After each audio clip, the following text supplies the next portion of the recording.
वज़ीर-ए-आज़म ने वज़ारतों को IMF अहदाफ पूरा करने का टास्क दिया। वज़ीर इत्तलाआत लाहौर में प्रेस कॉन्फ्रेंस करते हुए अता तारड़ का कहना था कि वज़ीर-ए-आज़म की ज़ेर सदारत वफाकी काबीना का इजलास हुआ। हर वज़ारत को कलील मुद्दत, वस्त मुद्दत और तवील मुद्दत अहदाफ दिए गए हैं। इनका कहना था कि वज़ीर-ए-आज़म ने वज़ारतों को अहदाफ के मुताबिक टास्क दिए हैं। हर वज़ारत को हकीकत पर मबनी अहदाफ दिए गए हैं।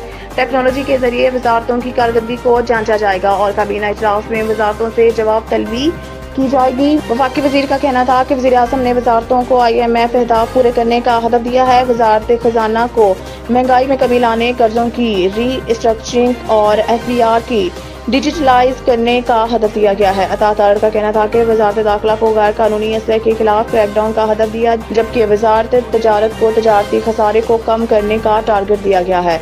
स्मगलिंग की रोकथाम के लिए भी टारगेट दिया है। इसके अलावा पाकिस्तान में गैर कानूनी गैर मुल्की शहरियों के हवाले से भी अहदाफ मुकर्रर किए गए हैं।